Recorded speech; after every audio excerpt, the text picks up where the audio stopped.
Well, blessed morning, friends and folks. It is September 14, 2022. With no further ado, let's dive straight on in today's lesson. We got God versus the evil one for September 14th. And it says, the whole world is under the control of the evil one. 1 John 5:19. How true that is. Look at all the evil wickedness and vile and disgusting things and gay stuff left and right. You know, our kids shouldn't be looking at that kind of stuff, but they are. But if we give them the heart of God, they have discernment at a young age to know what is right, what is wrong. We have Ronald Knox. It is so stupid of modern civilization to have given up belief in the devil when he is the only explanation of it.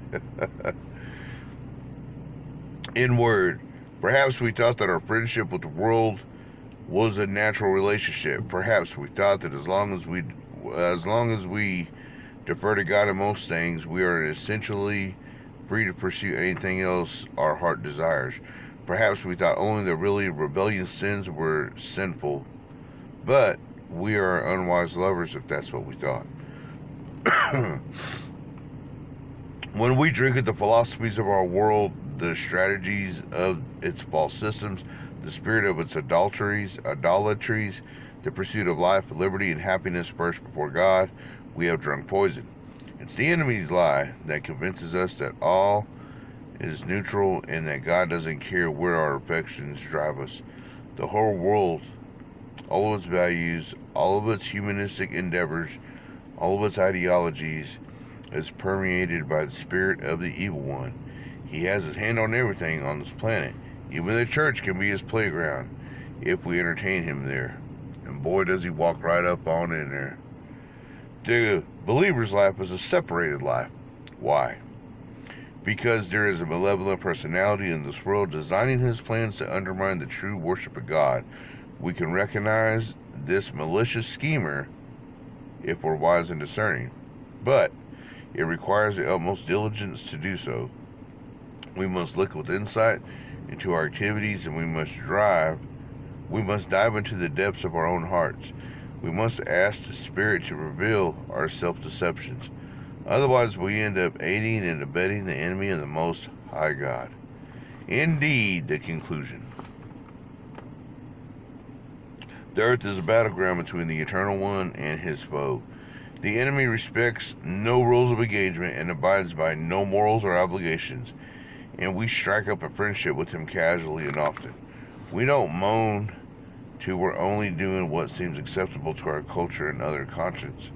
But culture and conscience are unreliable, and God calls us to find ourselves entirely in him.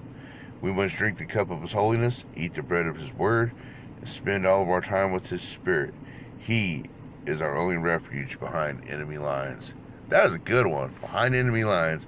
You know, when you're behind enemy lines, you got to be real careful, because the enemy can capture you and they can do things to you as its prisoner.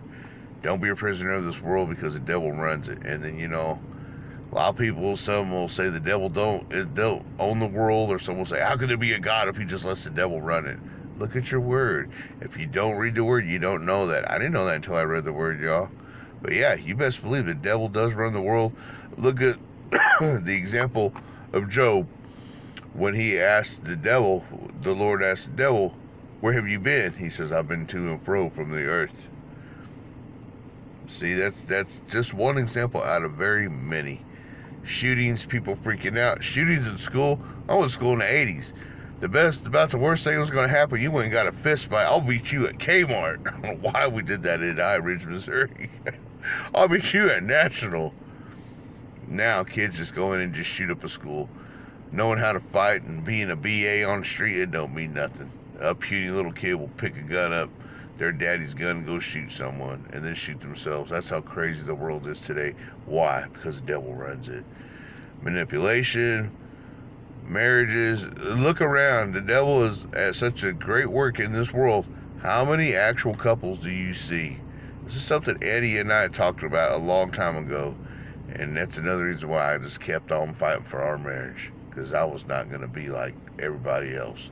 And that's the thing. When you're a believer in the Most High God, you're not like everybody else in the world. God didn't come to condemn this world, but to save it. So be brave and be courageous today, and tell people of His way higher than always, so they are not of this world. You can have on earth that you have in heaven. Be blessed. You're on a journey as always.